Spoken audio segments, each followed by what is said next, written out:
투엘이 뿌린 거에 더 가깝다라고 보이죠. 그러니까 야, 나 토트넘이랑 계약할 거야 이렇게 딱 흘리니까.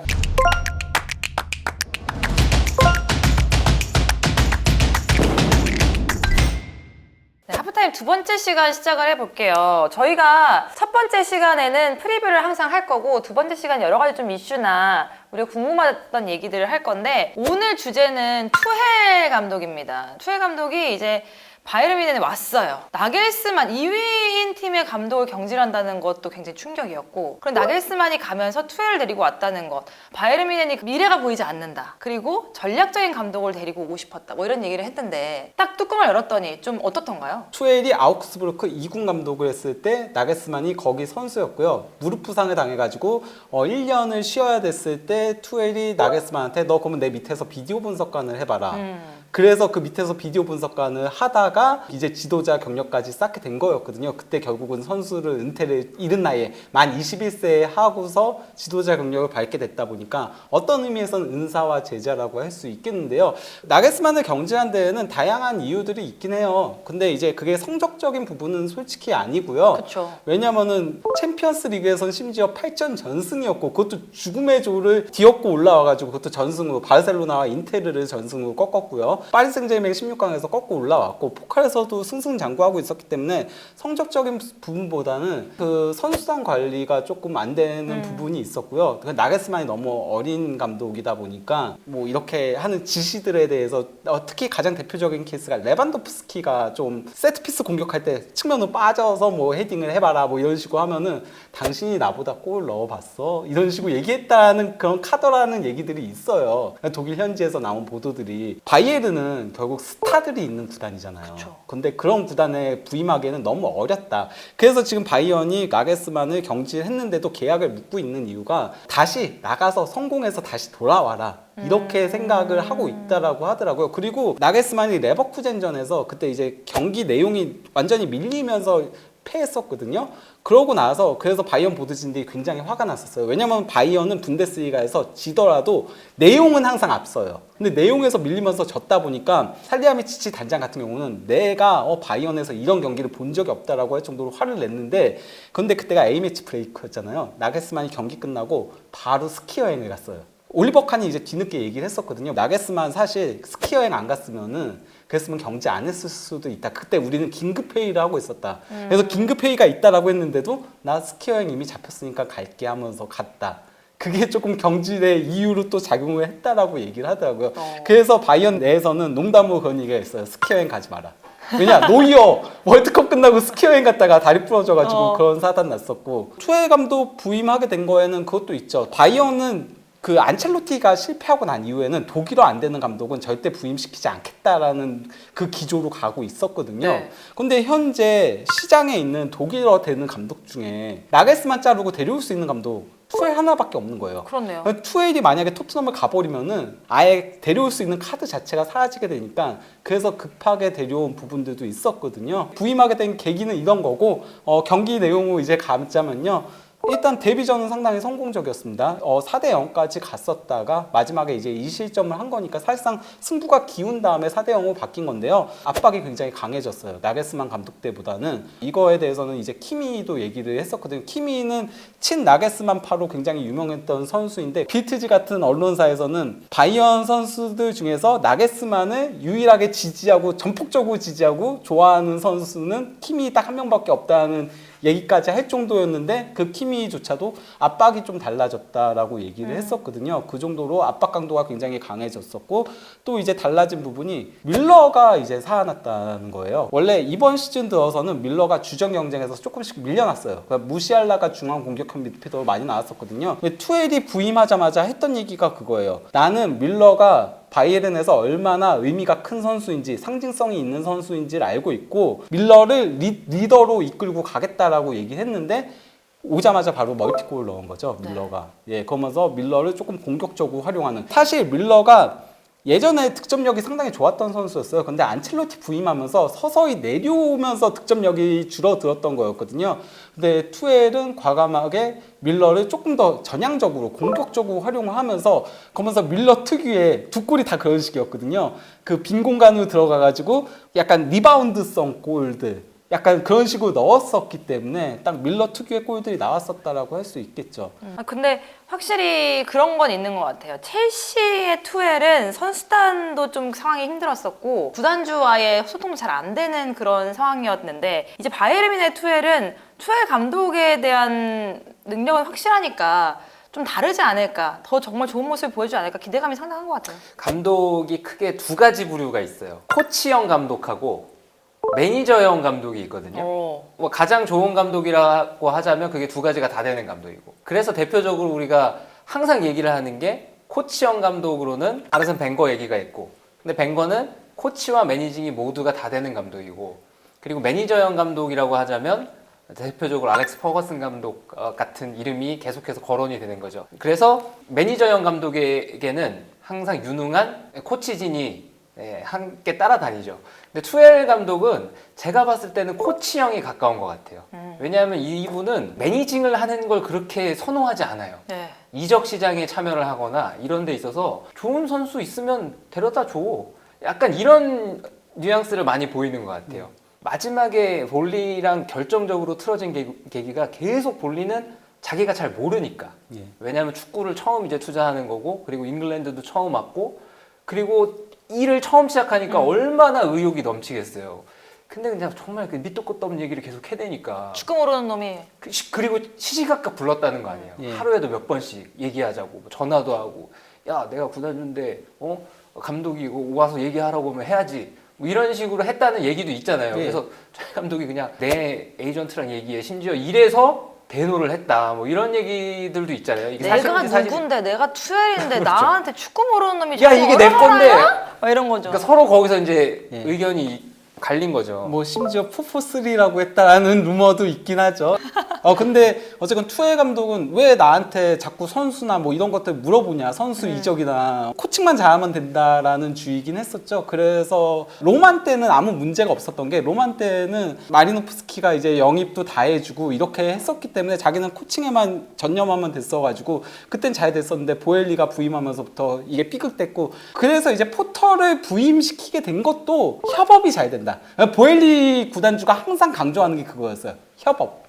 대화를 해야 된다. 투엘은 그게 좀 안 되는 사람이긴 했었죠. 그렇죠. 그래서 바이에른 뮌헨은 구조 자체가 대표적으로 이적 시장에 관해서 일을 처리할 때도 이제 살리하미지치 단장 중심으로 해서 일 처리가 되는 그런 체계를 갖추고 있는 구단이라는 점에서는 토마스 투엘이 자기가 이제 여기 와서는 내가 이 선수들을 그냥 코칭만 하면 되는구나. 그러니까 신경 쓰고 싶지 않은 거, 머리 아픈 일 신경 안 써도 되는구나. 그리고 나는 내가 데려오고 싶은 선수들을 데려오고 오면 그 선수들이 왜 요새는 잘 못하는 것 같지? 약간 이런 것도 있지 않을까. 선수 영입이라든가 이런 것들은 구단에 맡기고 나는 이제 코칭만 하겠다. 이런 거 봤을 때는 팀을 잘 맞춰간 거고, 그리고 이제 바이에른 뮌헨이 놓칠 것 같아서 이제 토마스 투엘을 급하게 계약을 했다고 했잖아요. 네, 갑작스럽게 나게스만 이렇게 쳐내면서까지. 토마스 투엘의 어떤 수싸움과 바이에른 뮌헨의 수싸움과 여기서 토마스 투엘이 마지막 패를 잘 꺼내들었다는 생각이 들거든요. 이겼다. 네. 그렇죠. 그게 굉장히 유력한 이유가 토트넘 내부 기자들한테서는 이 소스가 전혀 나오지 않았었어요. ESPN에서 처음 나온 거였거든요. 이건 그러면은 거의 투엘이 뿌린 거에 더 가깝다라고 보이죠. 그러니까 야, 나 토트넘이랑 계약할 거야. 이렇게 딱 흘리니까 바이언 보드진들이 움직일 수밖에 없었던 부분이 있다라고 할 수 있죠. 그 코치형 감독이 기본적인 독일식 방식이에요. 독일은 단장의 권한이 매우 크거든요. 그래서 독일 그 분데스리가 경기들을 보면은 항상 감독 옆에 단장이 앉아 있어요. 다른 리그에서는 보기 힘든 장면이거든요. 네. 왜냐면은 단장이 사실상 그 감독의 역할을 하기 때문에 그래서 항상 옆에 앉아서 경기를 같이 보는 장면들이 나옵니다. 투엘이 와서 어쨌든 첫 번째 경기는 결과를 냈어요. 포칼은 패했지만 리그에서는 계속 쭉 잘하지 않을까라는 기대감들이 있는 게 사실인 것 같아요. 예. 근데 이제 반대로 도르트문트는 조금 비상이 걸린 거죠. 네. 왜냐면 도르트문트 같은 경우는 사실 바이언전 이전까지는 1위를 달리고 있었거든요. 근데 이 경기 패하면서 뒤집힌 건데, 이게 도르트문트의 연례 행사와도 같아요. 지금 10시즌 연속 분데스리가 우승을 차지했거든요. 이제 11시즌에 도전을 하는 거예요. 10시즌만 하더라도 유럽 5대 리그 역대 최다 연속 우승인 거예요. 사실 그가 도르트문트가 바이언을 제치고 우승을 차지할 기회가 그 사이에 없었던 게 아니에요.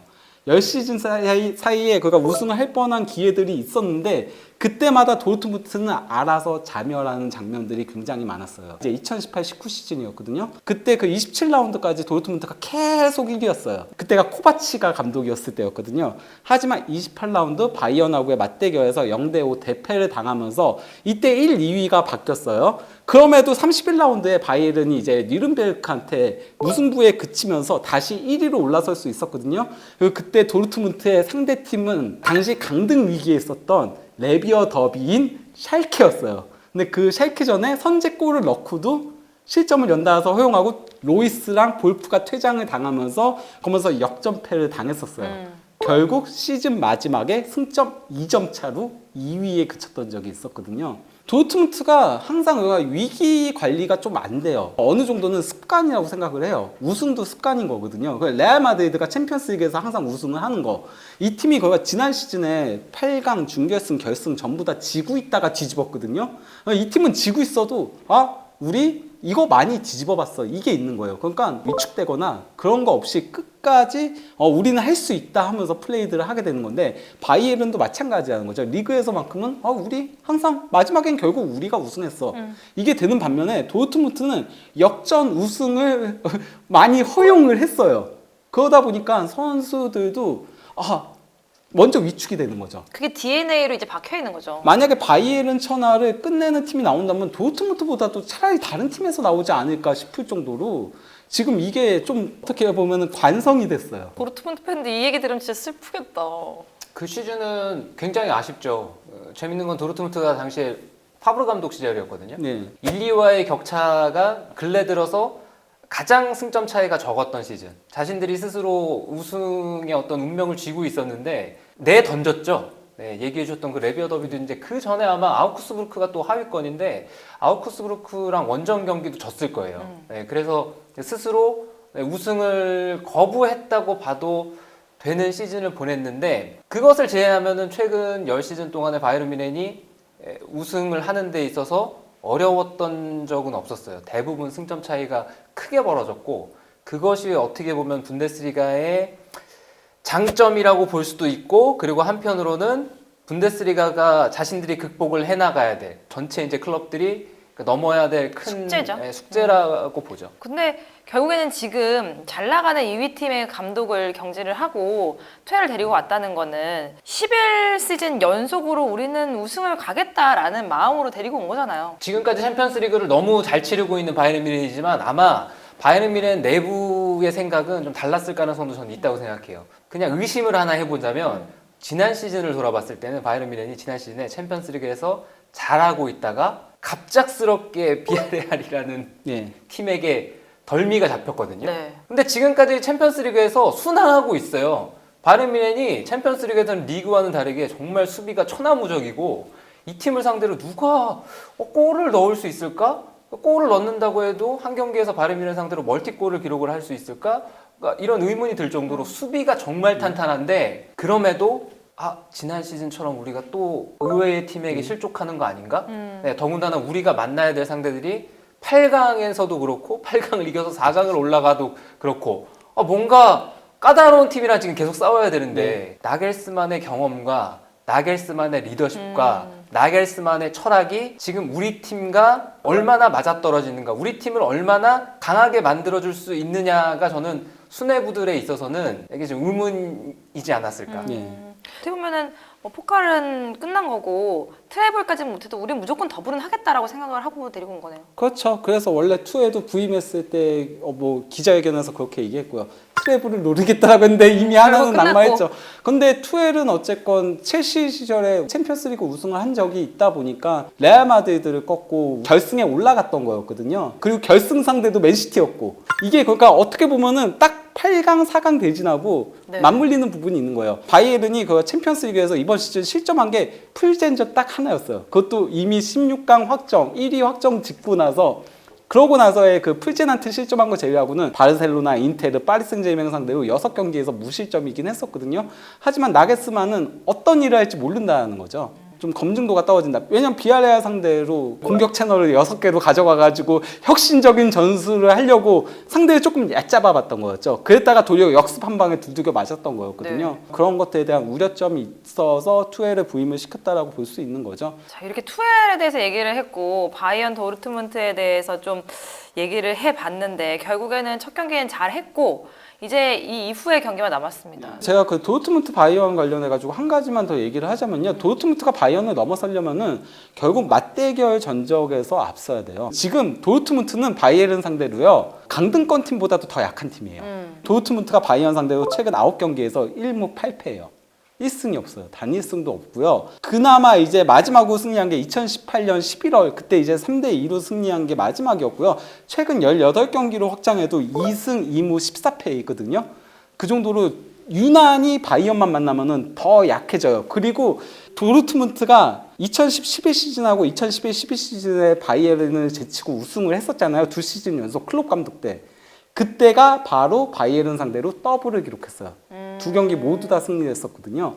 바이언 만나면 무조건 지잖아요. 이거는 승점 6점을 마이너스하고 가는 거예요. 반면에 바이언은 승점 6점을 플러스하고 가는 거고요. 토마스 툴 감독이 마인츠에 5시즌이 있었고요. 도르트문트에서 2시즌, 파리 생제르맹에서 2시즌 반, 첼시에서는 반 시즌하고 1시즌하고 몇 경기 하고 경질됐죠. 한 팀에서 그렇게 오래 있는 감독이 아니에요. 네. 그동안의 경력을 봤을 때는. 그러니까 이미 명장의 반열에 올라 있고 전술적으로도 굉장히 뛰어난 감독이라는 소문이 나 있지만 어떤 팀에 새롭게 갔을 때 모든 구성원에게 신선하다는 느낌을 주기 충분한 인물이에요. 그러니까 무엇을 보여줄지 항상 새롭고 그런 것들이 선수단에게 신선한 긴장감, 적당한 긴장감, 이렇게 유지가 될 가능성이 저는 매우 크다는 점에서는 바이에른 뮌헨이 이번 시즌에 리그에서도 앞으로의 행보도 그렇고 또 다가올 챔피언스리그에서 강팀이랑 연속으로 8강에서 4강을 넘어가도 4강에서 결승을 가더라도 어려운 경기들이 기다리고 있지만 바이에른 뮌헨이 가지고 있는 전력을 훨씬 더 업그레이드 시켜줄 만한 최적의 인물이라는 생각은 지금도 계속 강하게 하고 있어요. 기대감이 있다. 저는 당장에 대한 기대감은 있긴 합니다. 다만 이제 투엘 감독이 결국 오래 가지 못하는 이유는 보드진들하고 항상 싸우기 때문인 거거든요. 고약한 성질. 예, 그래서 과연 바이언 보드진들이 얼마나 그걸 참을 수 있을지. 실제 그 바이언이 2018년에 구두 계약까지 했었어요, 투엘하고. 그럼에도 결국 선임을 하지 않았던 이유는 그 성격 때문에 선임을 안 하고 있었던 거였거든요. 근데 뭐 그렇게 했는데도 다시 계약을 했다는 거는 우리가 좀 감사하고 가겠다 뭐 이런 생각을 바이에른 뮌헨도 하지 그리고 저는 평소에 사람이 잘 안 변한다는 생조를 가지고 사는 편이거든요. 그런데 토마스 투엘 감독은 잘 변해요. 토마스 투엘 감독이 마인츠 시절부터 해서 도르트문트 시절도 그렇고 파리 생제르맹 첫 시즌 때도 그랬고 챔피언스리그 같은 거 막 나가잖아요. 아니면 중요한 경기 앞두고 있잖아요. 안 하던 걸 막 해요. 포메이션을 막 바꿔. 그러니까 어제 했던 거랑 오늘 했던 거랑 막 달라. 그러다가 팀이 무너지는 경우가 꽤 많았어요. 그런데 파리 생제르맹을 이끌고 챔피언스리그 결승을 갔던 2019-20 시즌이죠. 코비드 팬데믹 때문에 모든 팀들이 어려움을 겪었던 그 시즌에는 토마스 투엘 감독이 그냥 하던 걸 꾸준하게 했어요. 저는 그게 토마스 투엘 감독의 감독 생활에 있어서 큰 전환점이 아니었나라는 평가를 하는데 그게 첼시에 와서도 똑같았어요. 첼시와 맨체스터 시티가 챔피언스리그 결승전에서 맞붙었을 때를 돌아보면 첼시는 그냥 하던 걸 했죠. 근데 과르디올라 감독은 안 하던 걸 했어요. 예. 그게 아마 과르디올라 감독의 생각은 자주 그러지만 우리가 이렇게 할 걸 저 팀이 이렇게 준비를 할 거니까 저 팀이 저렇게 준비를 할 걸 대비해서 우리는 이걸 해야겠다. 예. 이거인 것 같거든요. 그렇죠. 근데 그게 결국엔 잘 안 되는 거죠. 그렇죠. 그게 중요 순간마다 발목을 잡죠. 네. 펩 가르디올라 그리고 감독. 도르트문트 시절에 그리고 파리 생제르맹 시절에 선수단과 뭔가 결정적인 사건이 발생을 하면서 선수단의 신뢰를 이제 잃었던 그런 순간들이 있었거든요. 그런데 그래서 첼시에 간다고 했을 때 첼시가 좀 걱정도 했었잖아요. 그런 게 또 벌어지지 않을까? 근데 아무런 문제가 없었거든요. 저는 토마스 투엘 감독이 예상외로 뭔가 자기가 이러한 이유로 성공을 하지 못했을 때 그걸 빠르게 받아들이고 변하려고 노력을 많이 하는 사람이구나라는 인상을 가지고 있어요. 알겠습니다. 투엘에 대해서 얘기하고 바이에른 뮌헨에 대해서 얘기를 하고 도르트문트가 왜 2위가 되는지까지 얘기를 좀 해봤는데 이렇게 지금 두 개의 컨텐츠를 지금 오늘 찍었잖아요, 두 분이랑. 굉장히 여러분들의 댓글이 기대가 됩니다. 네, 여러분은 댓글은 저희에게 아주 큰 힘이 됩니다. 네, 아주 큰 힘이 예. 됩니다. 그리고 많이 데리고 오세요. 구독, 좋아요, 알림 설정. 아셨죠? 다음에 또 봬요.